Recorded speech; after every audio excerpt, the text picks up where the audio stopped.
Então vamos lá. Hoje, eu e a Maria vamos apresentar sobre o cuidado com o corpo, argumentando contra a heresia gnóstica. Em primeiro lugar, eu vou explicar o que é heresia, depois sobre a heresia gnóstica, entendendo a história, a origem do mal e do cosmos, a salvação e o dualismo no gnosticismo.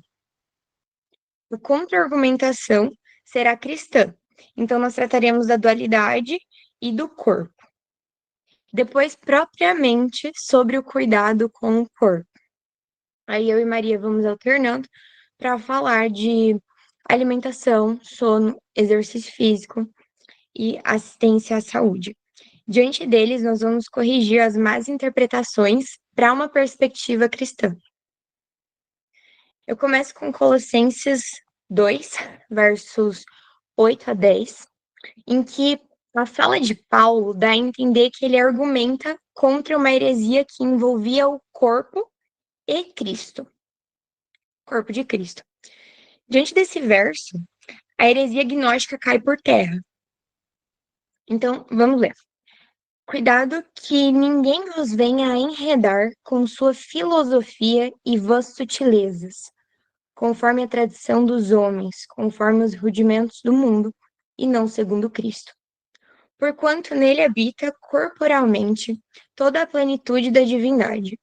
Também nele estáis aperfeiçoados. Ele é o cabeça de todo principado e potestade. Eu vou explicar brevemente o raciocínio da heresia gnóstica. Percebam a progressão. Então, a matéria é má para eles. Logo, o corpo é feito de matéria, o corpo é mau. Deus, sendo bom, jamais habitaria em um corpo mau. Portanto, a conclusão deles diante disso é que Jesus Cristo não habitou em um corpo. Isso é falso, isso é uma heresia. Paulo nos diz claramente que em Cristo habita corporalmente a plenitude da divindade. E nós precisamos estudar sobre isso. Ele nos alerta, cuidado que ninguém vos venha enredar com sua filosofia e vãs sutilezas. Nós precisamos de informação, nós precisamos saber o que é heresia. Depois de explicar a heresia, eu explico sobre como os gnósticos chegaram nessa conclusão e como nós parecemos ter opiniões semelhantes.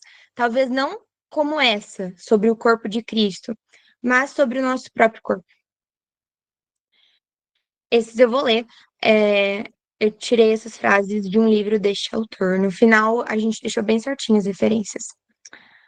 A heresia parece ser cristã, mas na verdade é uma inimiga da fé, que espalha a semente da destruição. Não significa incredulidade, no sentido estrito do termo, mas uma forma de fé que, no fim das contas, é considerada subversiva ou destrutiva, e assim leva indiretamente ao estado de incredulidade. A incredulidade é o resultado, mas não a forma da heresia. Heresia não é a noção empírica, mas conceitual. É o resultado do julgamento ou avaliação de um conjunto de ideias por uma comunidade. Nesse caso, a igreja cristã. Independente da origem da heresia, ela vai florescer, ela vai se desenvolver dentro de uma comunidade, e nesse caso, uma comunidade cristã. Então, a heresia é um mal interno, não um mal externo, não se desenvolve externamente, ela se desenvolve no centro da comunidade. Para facilitar o entendimento de heresia, a gente precisa saber que um herege é diferente de um pagão. Um pagão, ele não teve acesso à verdade, então ele está no estado direto de incredulidade. O herege distorce, subverte, destrói a verdade. Por isso que ele falou, leva indiretamente ao estado de incredulidade. Por que eu estou fazendo tanto esse aspas? Não existe meio incrédulo. Ou a pessoa crê ou ela não crê. Ou essa fé é verdadeira ou ela não é. Mas eu quero ressaltar que aqui ela é confusória. O argumento do herege vai se basear em pontos comuns, mas ele distorce. Portanto, não é verdade. Portanto, heresia. Certo.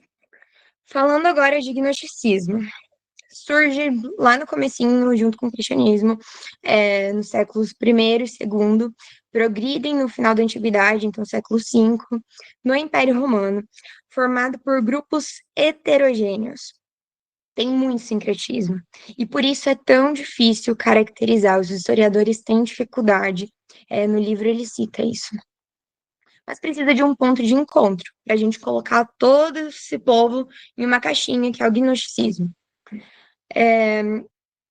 E esse ponto de encontro são o entendimento sobre cosmo e salvação. Antes de falar de cosmo e salvação, eu vou falar sobre a origem do mal, porque vai facilitar. E antes de falar da origem do mal para o gnóstico, vou falar sobre a origem do mal para o cristão, porque a gente está mais acostumado, a gente entende melhor. Então, Deus é bom e é criador. Um Deus bom não pode criar o mal e nem nada mal. A criação é boa. Então, um Deus bom cria coisas boas. O mal, portanto, não é substância, é um mal moral. É assim que nós no cristianismo entendemos. Ele pode surgir por uma sugestão demoníaca ou pela vontade humana, ou a vontade humana acatando essa sugestão demoníaca. Surge, portanto, da liberdade. E esse argumento, essa explicação sobre o mal do cristianismo, eu usei Agostinho em Confissões. Agora, o mal para o gnosticismo é um mal cósmico. Eles entendem que existe sim um Deus maior, um Deus verdadeiro, criador do mundo espiritual, que criou o espírito e as coisas boas. E um Deus menor, que criou a matéria. Esse Deus menor é chamado Demiurgo. Ele é um criador mau e ignorante. A matéria é má, porque foi ele que criou. O mal, portanto, para o gnóstico, é um mal cósmico, que é inerente à criação e está disseminado. Além disso, ele é imposto, está na matéria, indissociável. Não há liberdade aqui de escolha. O mal está. Cosmos, então já falei, esses dois mundos que eles entendem, e a salvação para o gnóstico se dá pelo conhecimento, por isso o nome, gnosis, gnosticismo.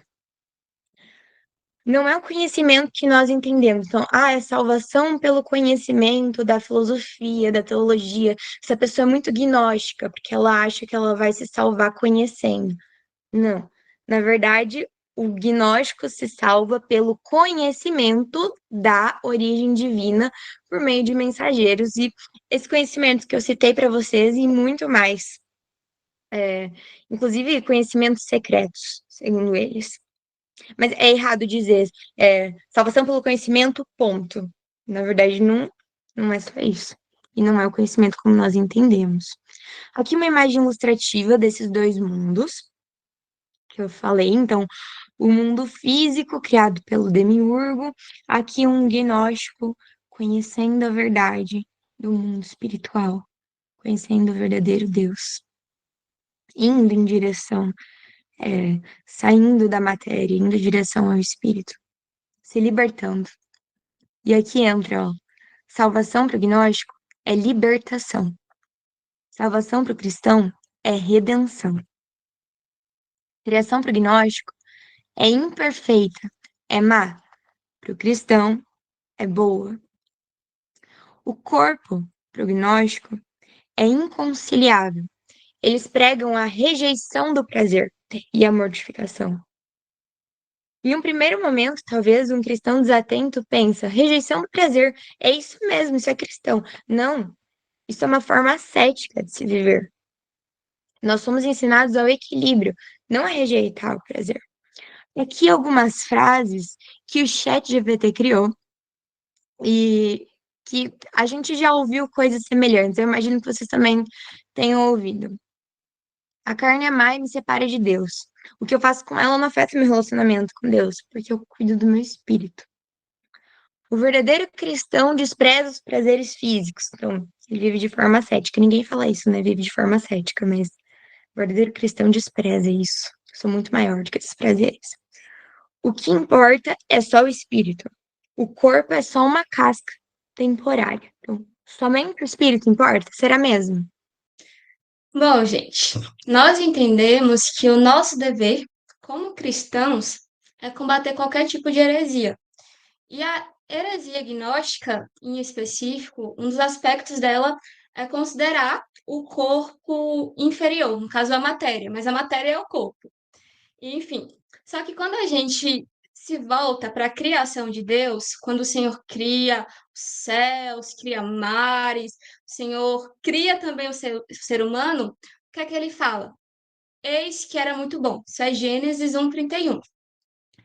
Então, o ser humano, quando ele é criado na sua totalidade. Não é apenas espírito, não é apenas corpo. É corpo e espírito, essa parte material e essa parte tangível. E a melhor forma da gente começar falando sobre o cuidado com o corpo contra a heresia gnóstica é desmistificando a espiritualidade exagerada. Pode passar. Que é algo que muitas pessoas não percebem, mas pode estar caminhando para o gnosticismo. Não estou dizendo que é gnosticismo, tá, gente? Mas está caminhando ali para esse processo gnóstico. Primeiro ponto que eu quero destacar é o legalismo contra o corpo. Por quê? Porque existem muitas pessoas que vão levar para esse lado de legalismo, dizendo que o corpo ele não é importante e que nós não devemos cuidar do corpo e que cuidar do corpo é vaidade. Inclusive, não sei se vocês já ouviram, mas eu já ouvi de líderes espirituais condenando até esportes, academia, levando muito para esse lado de que quem não faz é mais santo. Enfim, só que queria trazer um aspecto que é o aspecto do espiritual e do natural. Veja bem, eu não estou falando espiritual e carnal. Aqui a gente está falando de natural, que é justamente as necessidades fisiológicas que o ser humano tem. Então, nós, como seres naturais, nós precisamos, por exemplo, de beber água. Se a gente não bebe água, o que é que acontece? Processo de desidratação, podendo levar até a morte, a mesma coisa. A alimentação, nós precisamos nos alimentar. Claro que tem a exceção do jejum, que inclusive a gente vai falar depois, mas assim, nenhum ser humano consegue viver a vida toda sem se alimentar. E é isso, que é o espiritual e o natural. A gente precisa entender que temos essa parte natural. E essa parte natural não pode ser negligenciada. E aí o que é que acontece? Muitas pessoas, elas terceirizam a responsabilidade. Terceirizar. Algo que deveria ser feito por elas, elas colocam na conta de Deus. Eu não estou dizendo aqui que o Senhor ele não pode operar cura. Não é isso. Mas muitas vezes nós somos negligentes e não cuidamos, não administramos bem daquilo que Deus nos deu. Então, é uma deliberada negligência, é uma negligência consciente. Então, na palavra de Deus está escrito: não ponha à prova o Senhor seu Deus. E, enfim, uma frase que eu gosto de pensar é que o nosso corpo é um cartão de crédito. Como assim, Maria Clara? Nosso corpo é um cartão de crédito. Quando nós somos jovens, assim, claro que tem exceções, mas na maioria nossa saúde ela está no ápice. E aí, então, tô bem, tudo bem, eu comer todo tipo de alimento de uma forma desequilibrada, tudo bem, eu me abster do meu sono, enfim, tudo bem, comer sal exageradamente. Só que aí é que tá, o nosso corpo, ele é um cartão de crédito. Então, você tá passando, passando, tá passando, mas uma hora a conta vem, e a conta vem alta. E aí você colhe os frutos da sua própria escolha. Então, nós precisamos ser precavidos.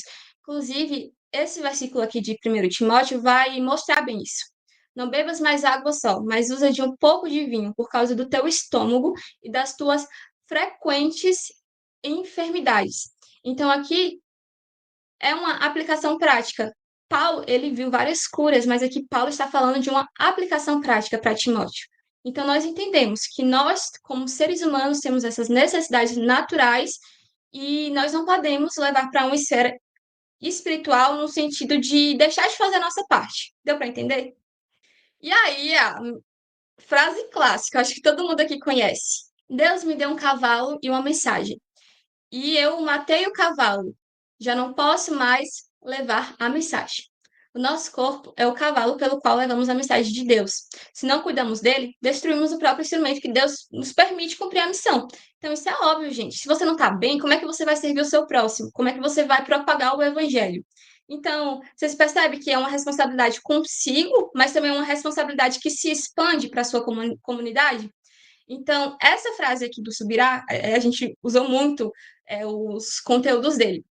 Então, o fato de Deus desejar abençoar espiritualmente o matrimônio não dá a ninguém o direito de negligenciar a responsabilidade de cuidado físico e emocional com o cônjuge.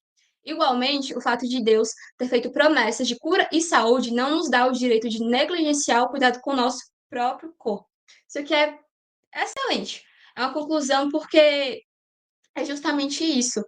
O Senhor promete abençoar espiritualmente, né? O casamento tem a bênção espiritual. Só que você não pode deixar de fazer a sua parte. Da mesma forma, você também não pode deixar de fazer a sua parte quando se diz a respeito do cuidado do corpo. E aí, a gente tem uma referência a 1 aos Coríntios 6:20, comprados por alto preço.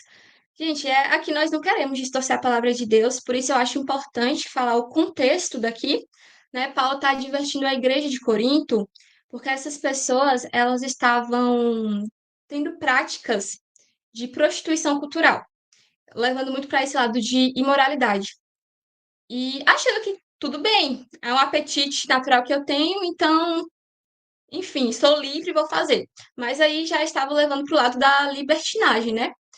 Então, aqui Paulo ele faz uma clara advertência contra a imoralidade, só que eu queria deixar uma ênfase, porque quando a gente vê o contexto, Paulo estava no contexto em que ideias platônicas estavam sendo difundidas, que também se liga a essa questão de gnosticismo, de que a matéria é ruim, o corpo é ruim. Só que aqui Paulo ele faz uma clara defesa sobre o corpo, porque quando nós formos rendidos, né, quando termos a redenção do nosso corpo, não é somente em alma, é também em corpo e alma. Então, o próprio Jesus Cristo, quando ele desce para a terra, ele desce encarnado, ele desce num corpo. E quando ele morre e ressuscita, ele ressuscita num corpo ressurreto, glorificado e incorruptível. Mas vocês percebem que o corpo, ele é importante? E quando a gente para analisar pela ótica de que o corpo, ele é comprado por Jesus, foi comprado por Jesus através da morte na cruz, nós olhamos para uma ótica totalmente diferente, porque entendemos que não é o meu corpo, é um corpo que foi comprado e é um corpo que precisa ser para a glória de Deus. Nós somos propriedade de Deus. Nem a nossa vida pertence a nós mesmos. Então, cabe a nós cristãos destruir o nosso templo do Espírito Santo, seja qual for a ação. Mas cabe a nós destruir, seja de forma progressiva, seja de uma forma direta, mas não cabe. Então, quando a gente entende a redenção, nós somos comprados por preço de sangue e nós precisamos praticar tudo que envolva esse reconhecimento, né, de que a redenção do nosso corpo inclui também ter atitudes que celebrem essa redenção. Então, Jesus nos comprou, Jesus nos amou para Deus nos comprou, o Santo Espírito nos enviou. É uma referência aí a um hino, não sei se alguém lembrou dele, mas é o 360. Bom, gente, a gente está falando sobre o cuidado com o corpo, mas eu achei muito importante trazer o aspecto do equilíbrio, porque mesmo no cuidado com o corpo, tem as possibilidades de ir para o extremo. Ambos lados, o extremo ruim e o extremo bom. Nós vamos explicar isso melhor. Mas o que eu quero deixar de antemão é que não há sabedoria em sobrecargas ou extremos, porque Deus não nos deu espírito de covardia, mas de poder, de amor e de equilíbrio. Enfim, quando a gente vai para a definição do dicionário Aurélio, qual é a definição de equilíbrio? que apresenta comedimento emocional cujo estado mental é estável. Autocontrole. Equilíbrio também está ligado à moderação, que é comportamento ou característica de quem evita excessos. Comedimento, prudência, ação ou efeito de moderar, de atenuar, de diminuir o efeito de algo. Atitude de continuar na medida exata. Inclusive, esse versículo de Timóteo, eu procurei na minha Bíblia de estudar Tomás Nelson, e ela faz esse versículo, ele faz uma referência também ao fruto do Espírito Santo, que é o domínio próprio. E, nossa, domínio próprio, uma parte do fruto do Espírito Santo. O domínio próprio aqui nessa questão do cuidado com o corpo vai ser primordial, vai ser assim a base para a gente entender tudo melhor. Alimentação para a glória de Deus.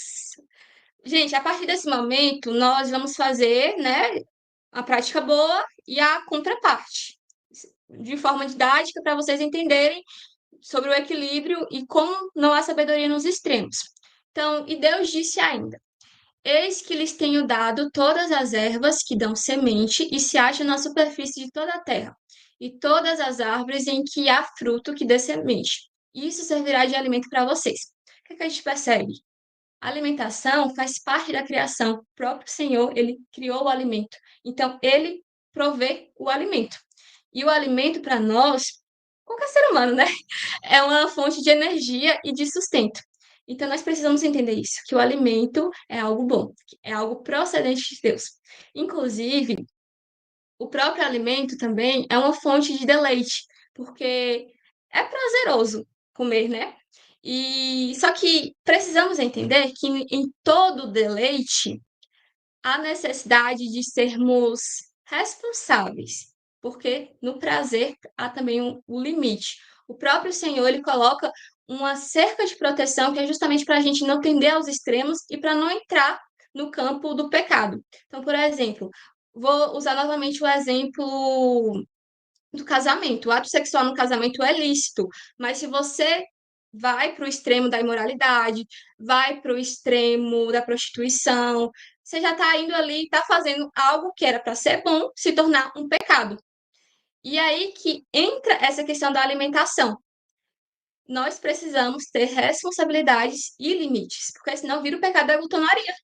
E precisamos controlar os desejos e fazer escolhas saudáveis, moderando na quantidade e na qualidade. Então, portanto, quer comais, quer bebais ou façais qualquer outra coisa.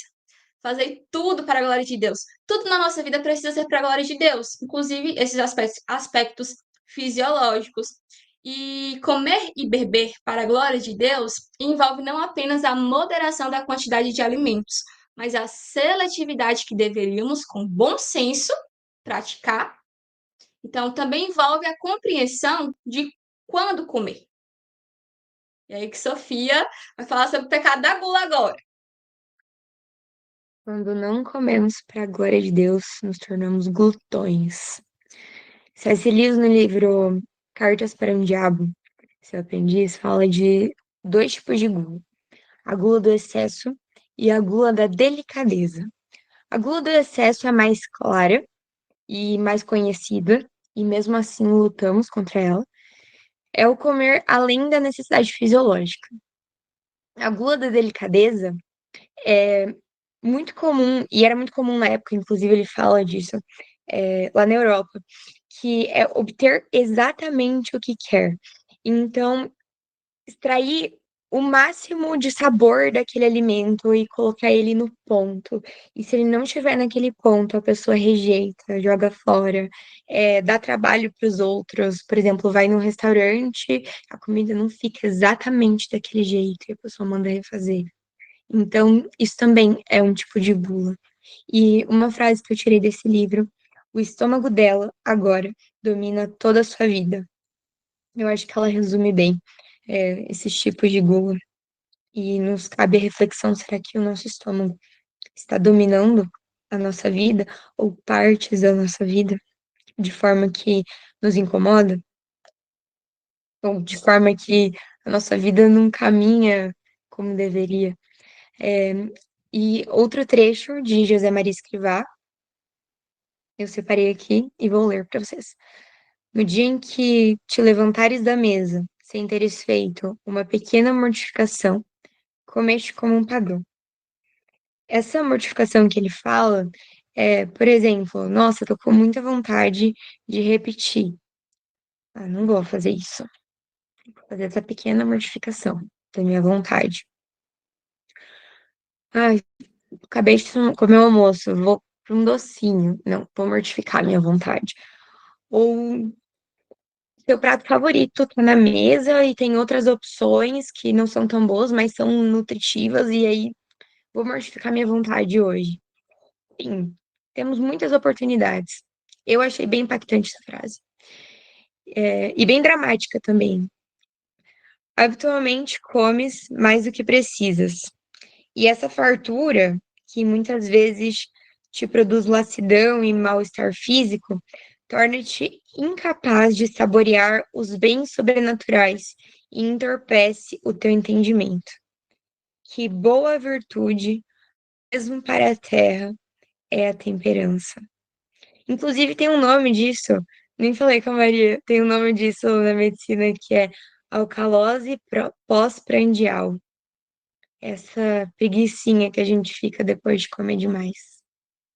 O efeito metabólico. Nosso corpo sente. Que na verdade, comer demais é algo muito atual, gente. Se a gente parar para pensar, antes as pessoas elas tinham necessidade, por exemplo, de caçar, nem sempre achavam a caça, então ficavam até um tempo, né, sem comida. E aí que entra o jejum. A gente vai desmistificar também o jejum, que inclusive precisamos entender, né? É uma prática que Deus estabeleceu e nós entendemos que tudo que aquilo que o Senhor estabelece é bom. Então, o jejum, ele do grego significa nesteia. É uma divisão. Nes, de negação, teia, alimentar. Então, é uma negação alimentar voluntária. E aí tem esse versículo que fala: Voltei o rosto ao Senhor Deus para buscar com oração e súplicas, com jejum, vestido de pano de saco e sentado na cinza. Então, jejum é uma busca por Deus, é uma consagração. E não teríamos como falar de cuidado com o corpo sem falar dessa prática que é espiritual, que envolve uma abstenção natural, mas que é necessária para a vida de todo o cristão. Então, inclusive, nós temos esse versículo. No entanto, virão dias em que o noivo lhes será tirado, e então eles vão jejuar. O que é que a gente tem disso?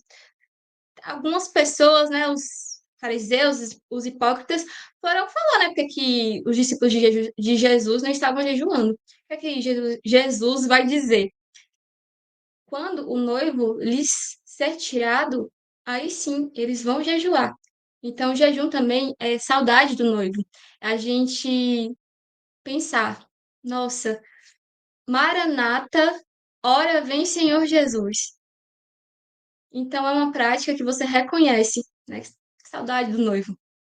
E jejum, ele não é para ocasiões especiais. Não é uma prática que nós devemos fazer vez ou outra. Inclusive, gente, eu mesmo estou sendo confrontada pelo que eu estou falando, tá?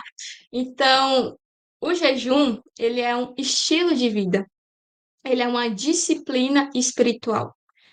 E, ó, olhem para a palavra. Quando vocês jejuarem, não fiquem com uma aparência triste, como os hipócritas.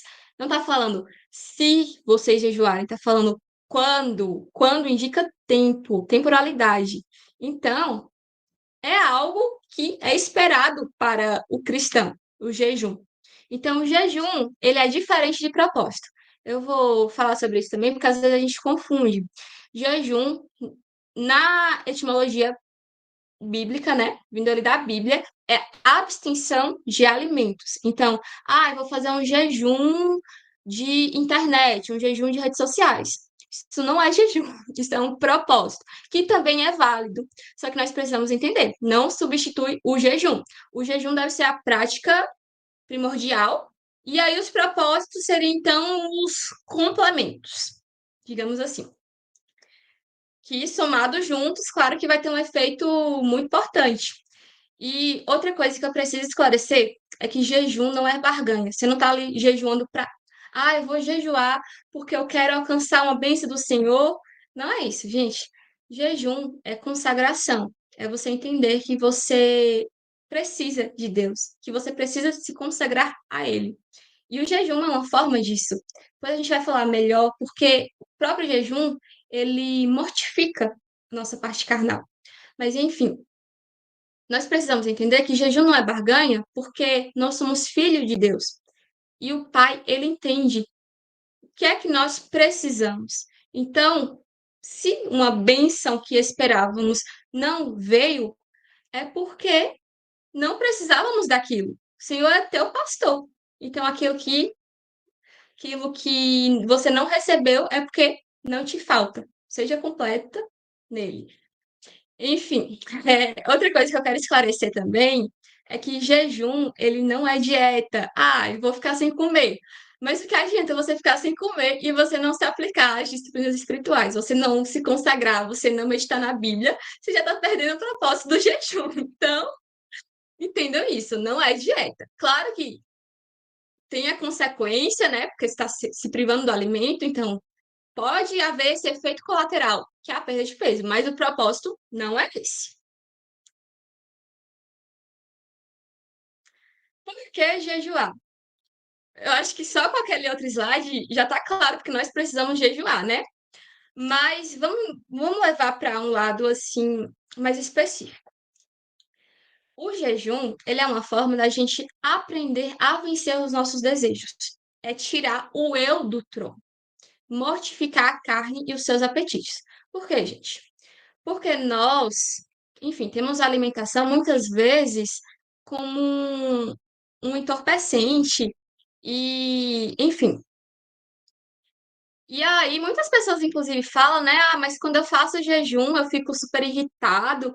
Aí não é que o jejum tá te deixando irritado, é porque você estava ali sendo entorpecido pela comida, e aí o jejum tá tá mostrando para fora todos os ídolos do seu coração, ou todos aqueles pecados de estimação que você precisa melhorar, como a ira, né? Então, é uma mortificação da carne e dos seus desejos. É você aprendendo a dizer não para a sua carne. Gente, comer é uma necessidade fisiológica, mas você faz o jejum para dizer não, para entender que não é sua carne que tem que mandar em você. Então, é um treino de santificação. Treino de santificação, guardem essa palavra. Por que um treino de santificação? Porque você está aprendendo a dizer não para o apetite, né, do alimento.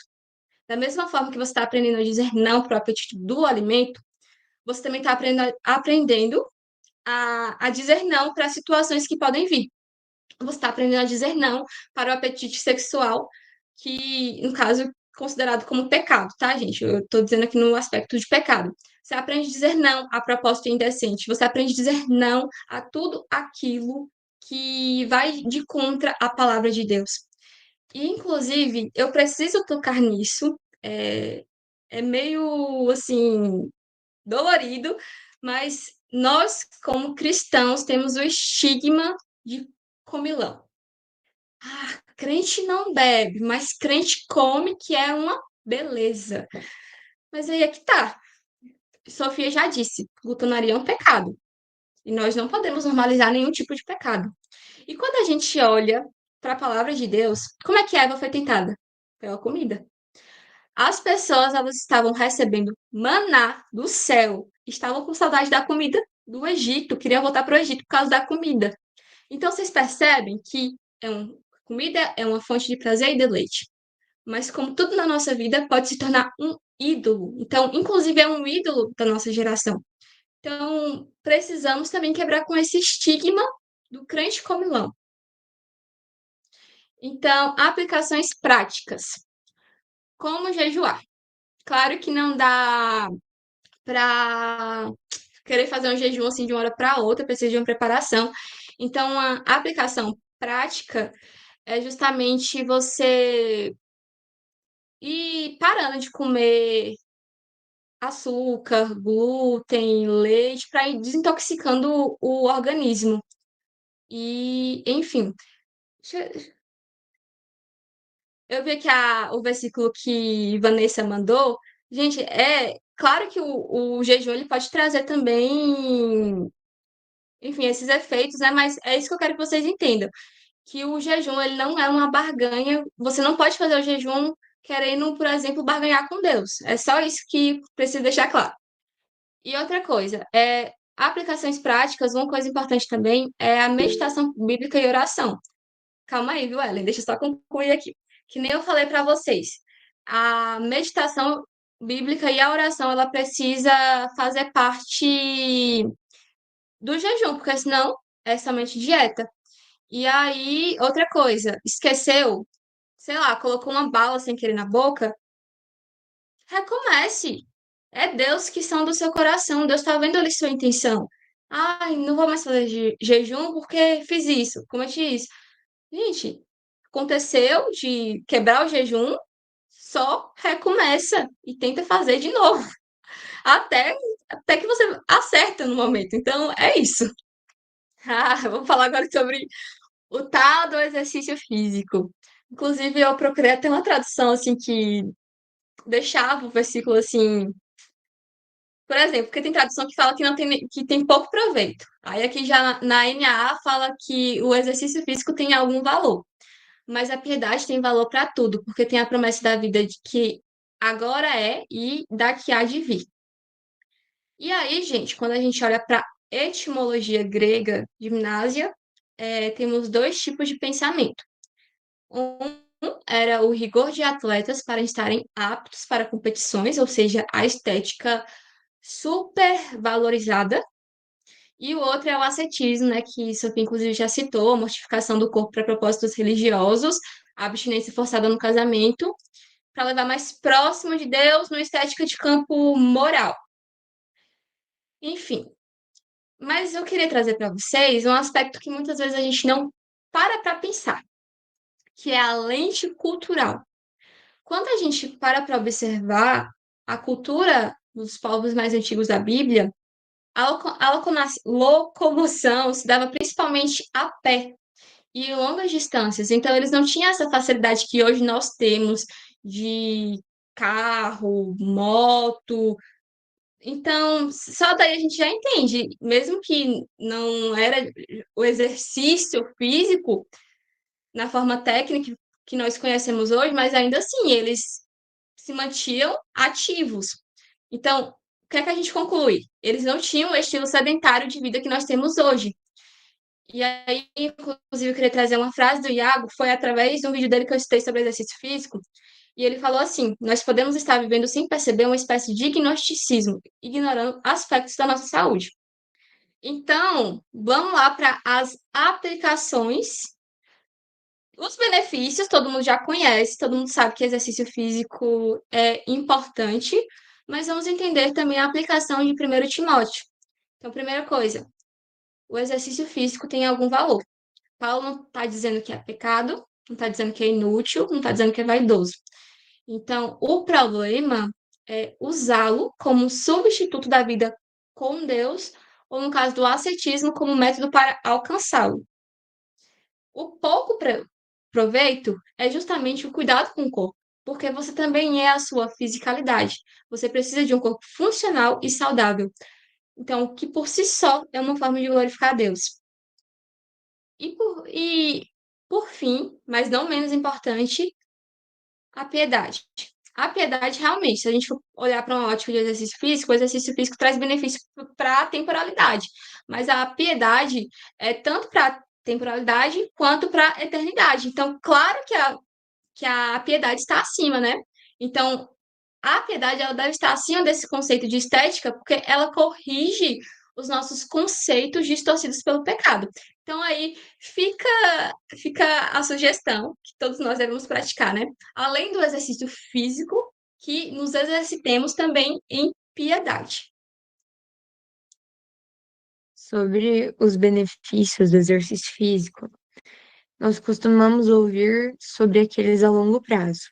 Então, redução de peso, melhora o índice glicêmico, então, diabetes, é, perfil lipidêmico, então diminui triglicérides, reduzindo os eventos cardiovasculares, tipo AVC, enfim.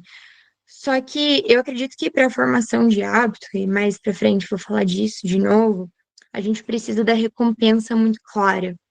E o exercício físico tem benefícios a curto prazo. Os estudos mostram que por 24 horas você permanece sentindo os efeitos do exercício físico, que são redução de estresse, ansiedade, melhora do sono e do humor. Eu foco nisso porque, inclusive, tem um estudo que fala que o exercício físico é equivalente ao uso de medicação, tipo ansiolítico, para depressões e ansiedades de grau leve até moderado. Então, ele é equivalente, poxa, olha como ele é poderoso, sabe?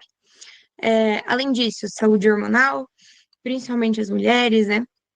E redução dos processos inflamatórios, saúde cerebral, melhora a cognição.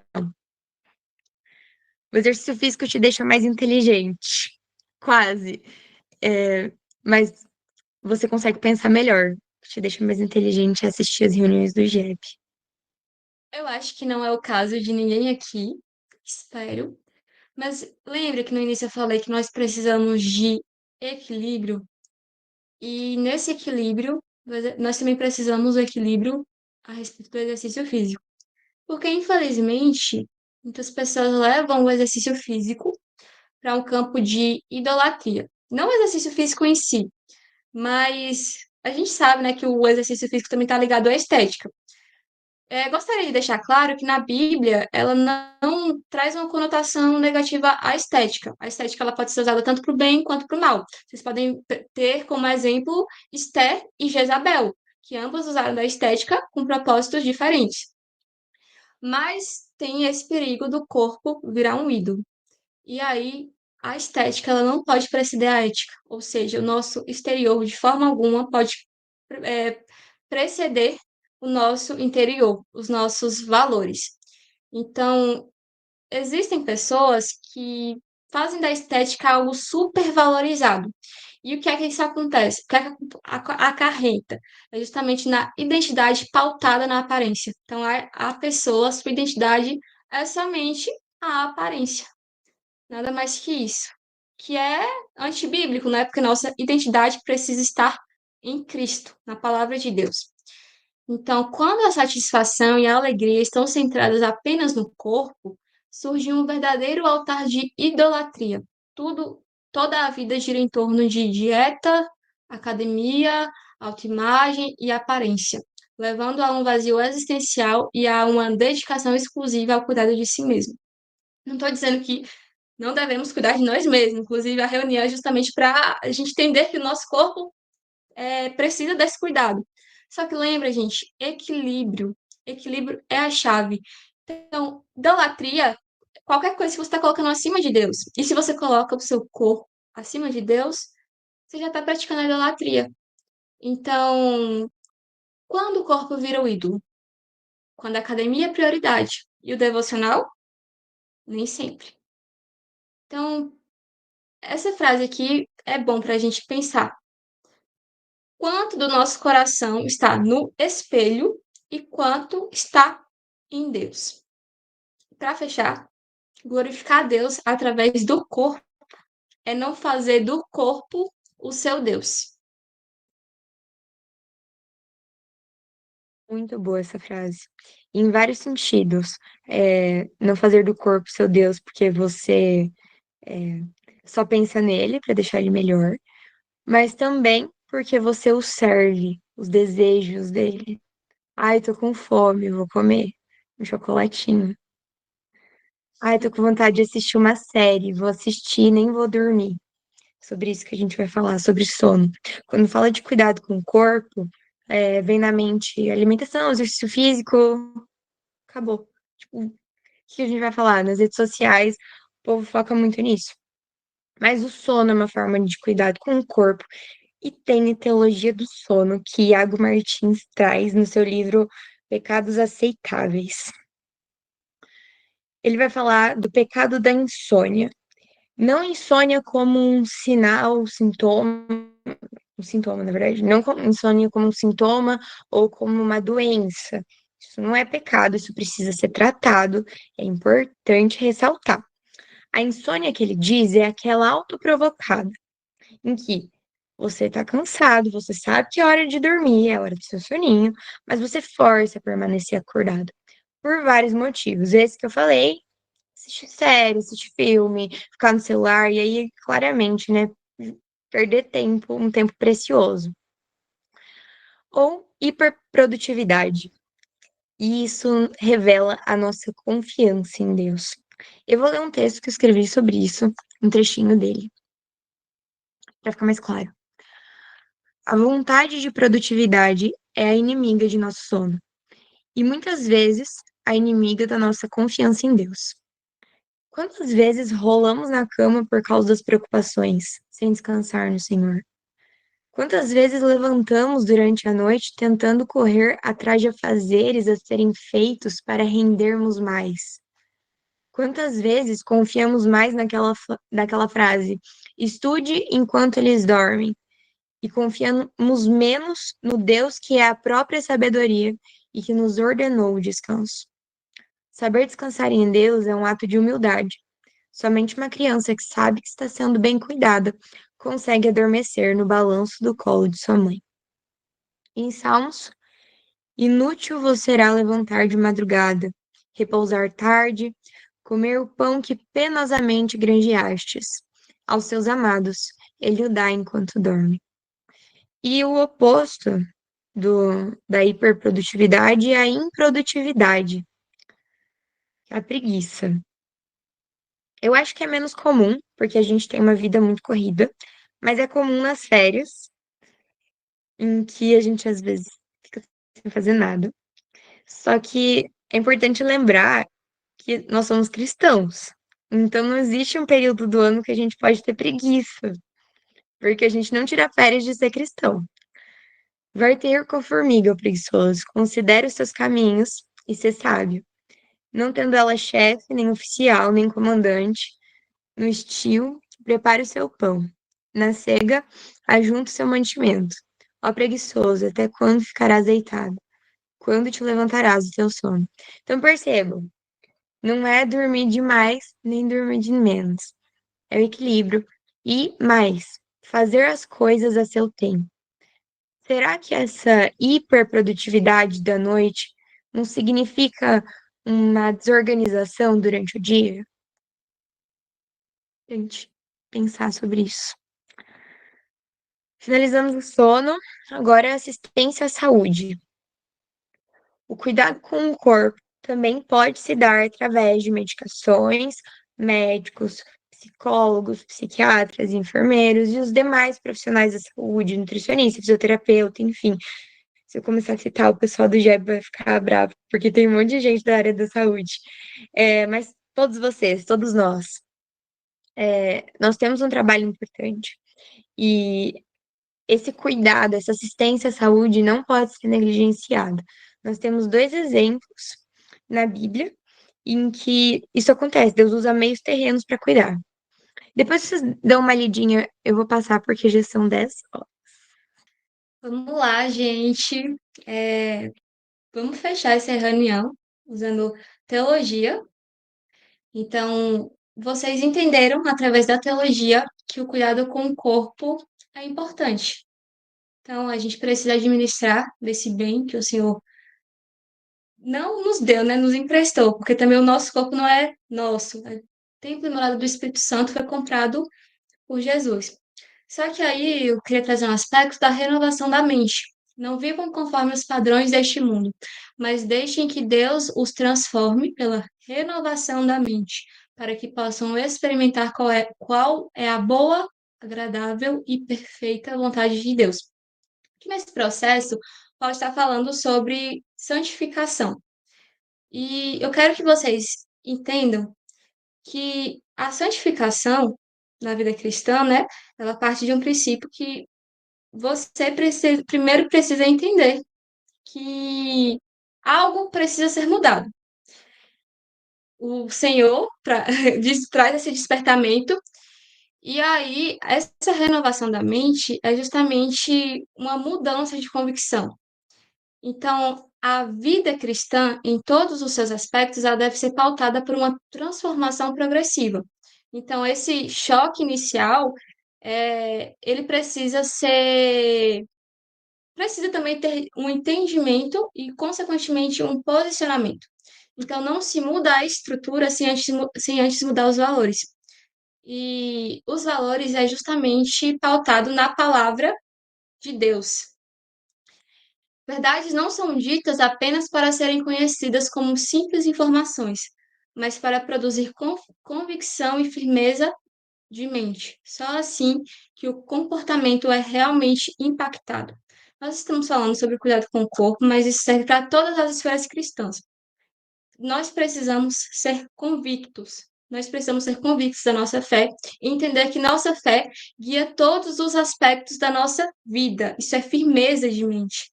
Então, às vezes, você até conhece a verdade, mas a verdade ela precisa ser falada quantas vezes for necessária, para que nunca caia na curva do esquecimento.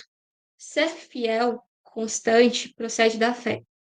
Aqui a gente está olhando para o aspecto de Jeremias 17, 7 e 8, que a constância é uma das evidências na vida dos que creem. Então, o exemplo que Jeremias vai dar é daquele crente que tem a sua confiança em Deus, que mantém a folhagem verde e frutífera, mesmo no calor. Então, essa é a essência da constância.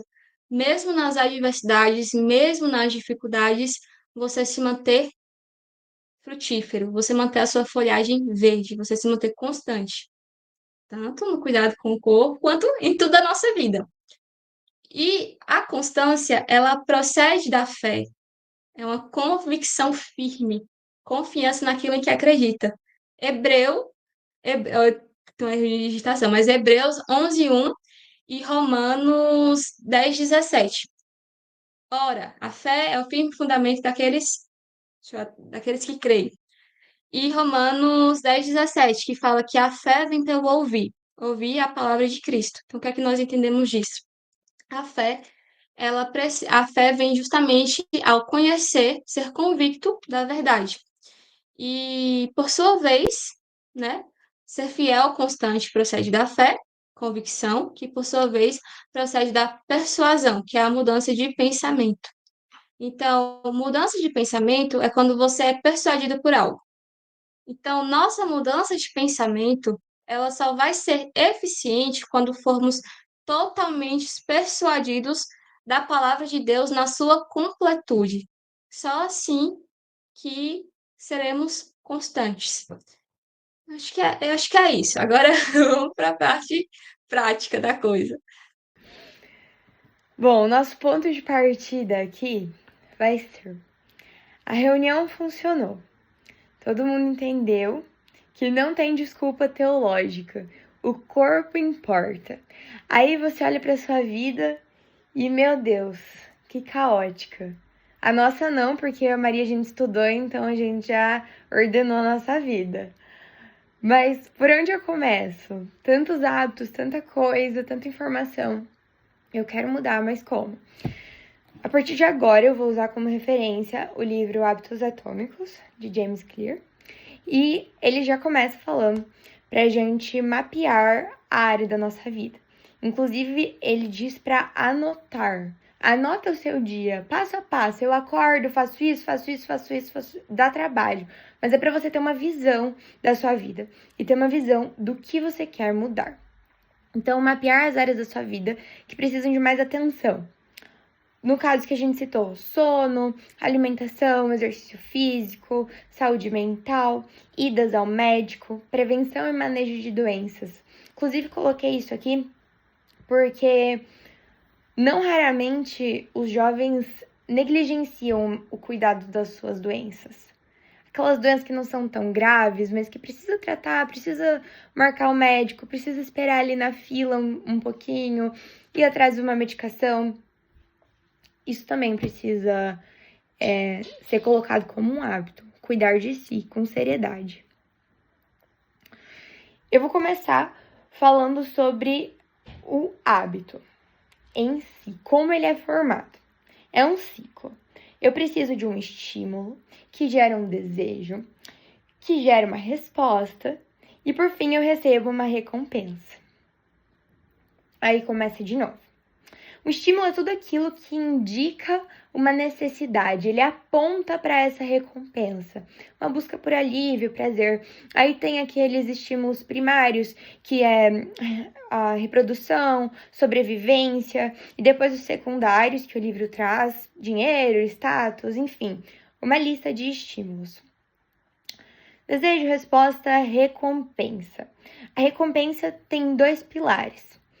Ela gera satisfação e ensino. Então, você satisfaz essa busca de alívio, prazer, necessidade e aprende que valeu a pena. E por valer a pena, você repete. E por isso o ciclo continua, gera estímulo.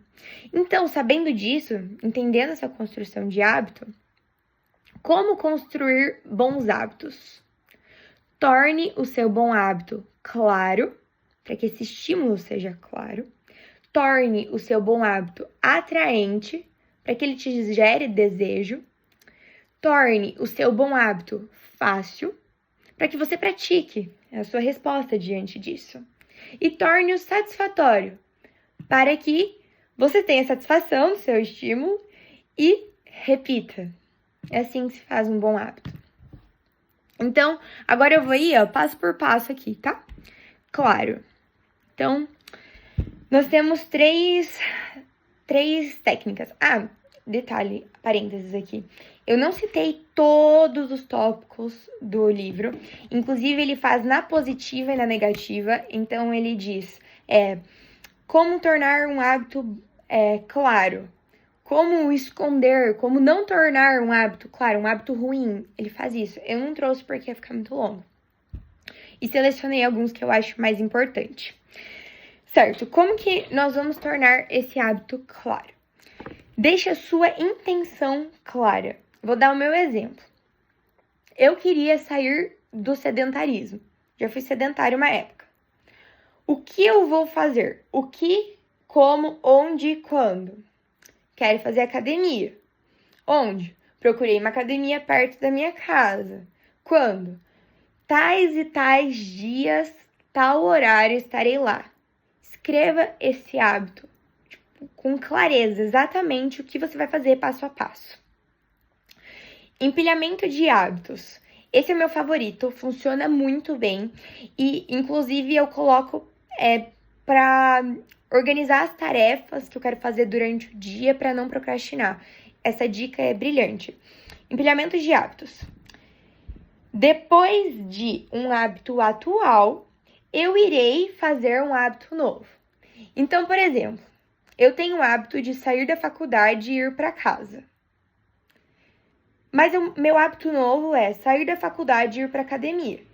Então, eu empilhei esse hábito. Depois de sair da faculdade, eu vou para academia. Estímulos.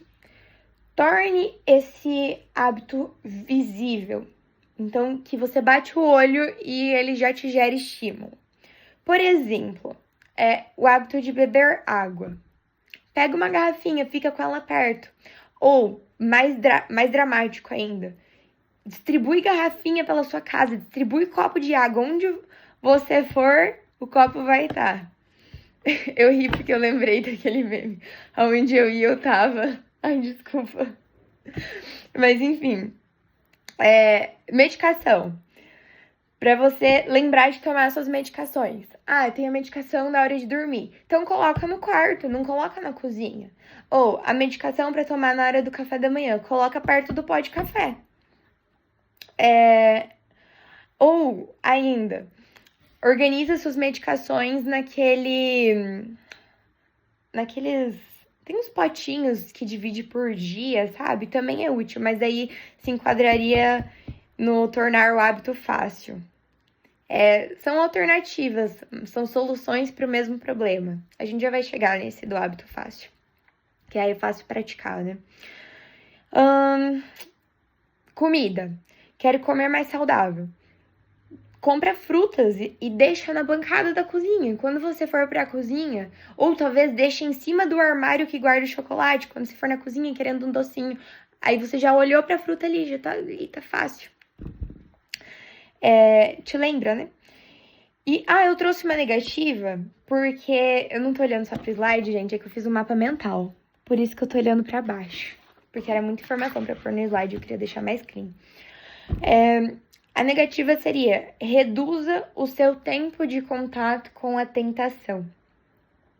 Que essa tentação não seja tão visível para ficar te gerando estímulo, gatilho. Eu achei muito sábio, né? Parece até um conselho cristão, tipo, que saiu da Bíblia. Porque é uma verdade. Se você passar muito tempo com a tentação, vai acabar ficando difícil, vai ficar insuportável. Fugir da aparência do mal, né? E aí, o exemplo que o livro trouxe, a gente estava até conversando no Jab Reds, que é o grupo dos atletas do Jab, que é sobre o uso de celular. Porque nós estamos tentando criar os hábitos saudáveis, até depois eu vou falar mais disso. E um deles é diminuir o uso de telas.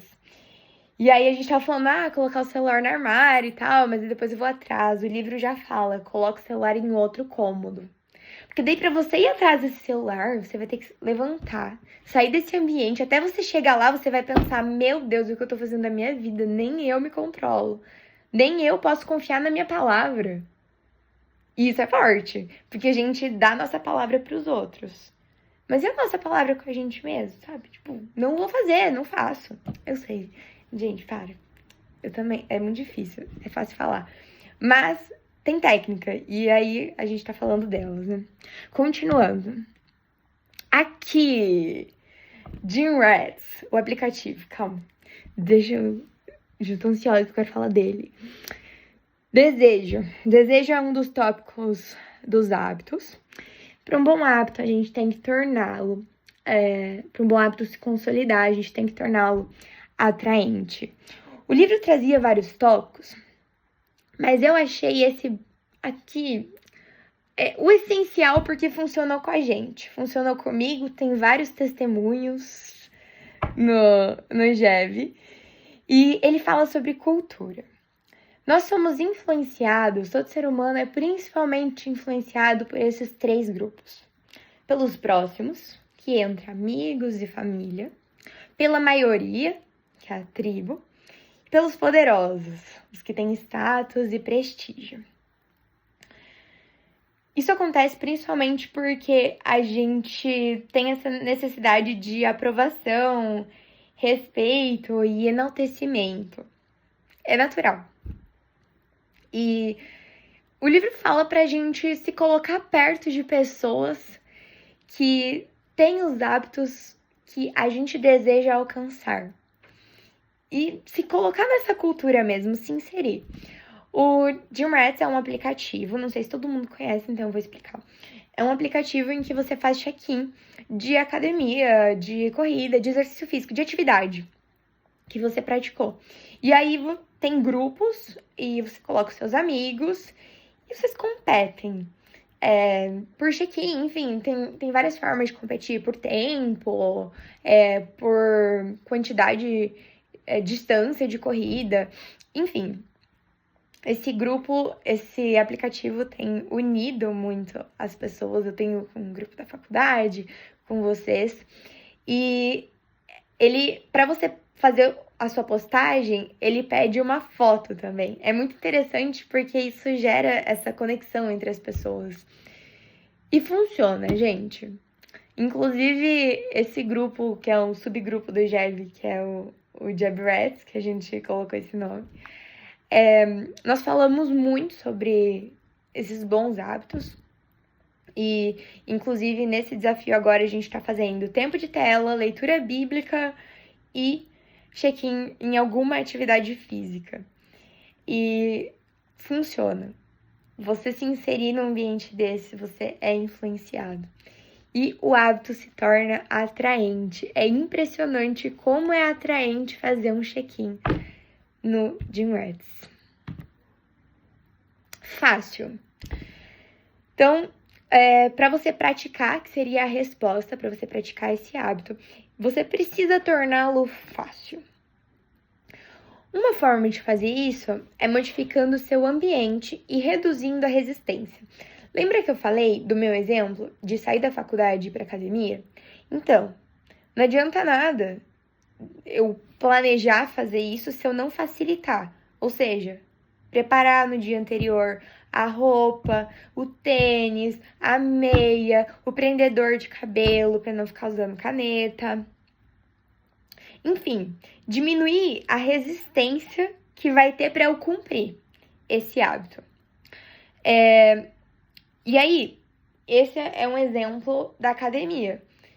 E mesmo que você não vá de outro lugar, mesmo que você vá sair da sua casa para ir da academia, isso de acordar no dia e já ter a sua roupa prontinha, tudo ali prontinho para você ir, facilita muito. Porque você pensa, já tá pronto, eu não preciso nem abrir o guarda-roupa. É só colocar e ir. Ou quando você tá com preguiça, daí coloca a roupa, porque daí já baixa um espírito de, meu Deus, preciso treinar. Outra coisa, marmita. Não só marmita. Deixar as frutas lavadas, por exemplo, quando você quer melhorar a alimentação. Já deixar as frutas lavadas, já deixar a fruta que dá picada. Preparar as marmitas da semana, talvez, para alguém que quer algo mais específico, uma dieta mais específica, dá mais trabalho, só que ao longo da semana é muito mais difícil sair da dieta. Por quê? Sair da dieta dá mais trabalho do que cumprir a dieta. Porque a dieta já tá prontinha ali na marmita, é só colocar no micro-ondas. Então percebam como essa resistência diminui e o ambiente fica muito favorável para você cumprir o seu objetivo. Os 2 segundos. Momentos decisivos e regra dos 2 minutos. Os momentos decisivos... Ai, tinha até um diagrama super legal no livro. Eu tô com ele aqui. Eu vou ver se eu vou folheando e encontro, mas enquanto isso eu vou falando pra vocês. São aqueles momentos, principalmente no início do dia, ou enfim, mas mais no início do dia, em que quando você decide aquilo, isso muda o resto do seu dia. Tem um exemplo mais prático do livro, que ele fala que é a escolha de um restaurante. Então você tá lá no shopping e aí tem um restaurante. A escolha do restaurante é o seu momento decisivo. Por quê? Você vai lá, fast food, sushi ok até, né? Sei lá, um restaurante normal, tipo de arroz, feijão. Aí você pega, olha essas decisões e fala, não, vou entrar no do fast food. Quais são as chances de você comer lá? 100%. Óbvio, você já entrou. Então ele fala sobre esses momentos decisivos quando ainda não tá, o estímulo não tá tão claro para você tomar aquela decisão. Mas... E aí você evita ela com antecedência. Ai, não vou achar um negócio tão lindo que ia bifurcando, assim. Ele ia bifurcando. Então você tem as decisões aqui, tipo, umas 3 decisões pra tomar. Aí você não toma elas e vai bifurcando e vai tornando uma bola de neve. Se você tomar a decisão certa é bom, se não é ruim. Por exemplo, o meu momento decisivo é preparar a roupa de academia. Porque se nesse momento decisivo eu não preparo, um momento que eu tô racional, que eu tô pensando, mas só amanhã que eu vou na academia, não é agora. Se eu não preparo, pronto, já virou uma bola de neve, porque daí é óbvio que eu já não vou ir na academia. Regra dos 2 minutos. Quando é muito difícil começar. E é legal isso aí, porque não é só para hábitos, também serve para procrastinação. Então, assim, preciso ler um artigo. Não, que preguiça de ler ele. Vou cronometrar. Aí você cronometra. 2 minutos. Deu 2 minutos, você para. Se for para criar hábito, você para. No caso da faculdade, você já leu 2 minutos, você fica lendo 4, 6, meia hora, né? Mas se for para criar hábito, é muito interessante isso que ele fala. Você para. Aí no outro dia, mais 2 minutos. E você é obrigado a parar. E aí chega uma hora que você fica assim, meu Deus, eu tô fazendo 2 minutos por dia. Porque você pensa, é só 2 minutos, eu vou fazer. Aí você fica, meu Deus, mas eu tô fazendo tanto tempo, 2 minutos, vou fazer mais. Aí quando você vê, esses 2 minutos já se tornaram um hábitozinho e ficou muito mais fácil de tornar aquilo um hábito. Então ele conta de um de um homem que ele conheceu que aplicou essa regra dos 2 minutos e ele ia pra academia e fazia 5 minutos e voltava pra casa. Ele levou muito a sério. Tipo, ele ia, marcava 5 minutos, dava 5 minutos e ele voltava pra casa. Só que passaram-se os dias, as semanas, e ele ficou, e se eu ficar, sei lá, 10 minutos? E se eu ficar um pouquinho mais? Em torno de alguns meses, ele perdeu 50 quilos. O livro traz isso. É chocante. E eu acredito. Certo. Satisfatório, que é a recompensa. Rastreador de hábitos, para você perceber o seu progresso. E só a sensação, essa percepção do seu progresso já te gera uma recompensa. Isso acontece muito no Gym Rats, porque você vê que, caramba, 30 dias eu fui na academia. Ou quer ver, a Maria tava colocando quantas horas ela ia e, deu 24 horas ou 48? Não sei. Eu sei que deu, um dia e pouco que ela passou na academia, treinando. Gente, não tem sensação de recompensa melhor que essa. Muito bom. Porém, cuidado, para que esses hábitos não se tornem números. E aí, você esquece do motivo pelo qual você está fazendo isso, o verdadeiro motivo. Então, não é bom que a variável se torne a tua finalidade. Nunca 2 vezes. É uma regra que ele tem para que, se você sair do hábito que você está consolidando ou já consolidou, que você retorne. Então, não saia 2 vezes. Falhei na dieta no almoço. Não falhe no jantar só porque você falhou no almoço. Não fui na academia os 3 dias que eu tinha planejado ir. Fui apenas 1. Volta no outro dia. Planejei que eu ia na quinta. Não fui na quinta. Vai na sexta. Não falhe 2 vezes um hábito. E parceiro de responsabilidades. No grupo estavam falando, o Davi falou, né, que ajuda muito ter uma esposa. Então, meninos, achem uma parceira de responsabilidades. Que é tornar esse hábito compartilhado. Mas no nosso caso, nós temos nossos amigos, é maravilhoso. Vidas solteiras importam, glória a Deus, né? Mas o livro fala sobre esse parceiro de responsabilidades, em que você cria um contrato de hábitos com alguém. E aí você presta contas para essa pessoa. E essa responsabilidade também tem a opção de você tornar o seu hábito público. Inclusive, tem um influencer, ele tem um podcast, o Bruno Perini, que é o podcast Os Sócios. Ele tornou público que ele ia na academia 200 ou 250 ou 300 dias no ano, alguma coisa assim, mas era um número alto. E ele tinha esse propósito, e aí ele tornou público isso, e em uns podcasts ele falava que por tornar público, isso fez com que ele cumprisse, porque a vergonha era grande, e seria uma recompensa ser reconhecido. Então, nós passamos por todos. Claro, eu trouxe alguns tópicos de cada um, mas todos. Aprendemos que o hábito precisa ser claro, atraente, fácil e satisfatório, para que diante do estímulo nós tenhamos um desejo, façamos a resposta e sintamos a recompensa. Mas mais que isso, torne o hábito parte da sua identidade. Isso vai facilitar muito. Não pense só no resultado. O resultado será a consequência de quem você está se tornando, de quem você se tornou. Então, até o livro fala assim, não estude piano, não diga eu estudo piano. Eu sou um pianista.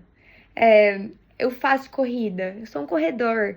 E com isso você vai incorporando na sua identidade. Os resultados virão.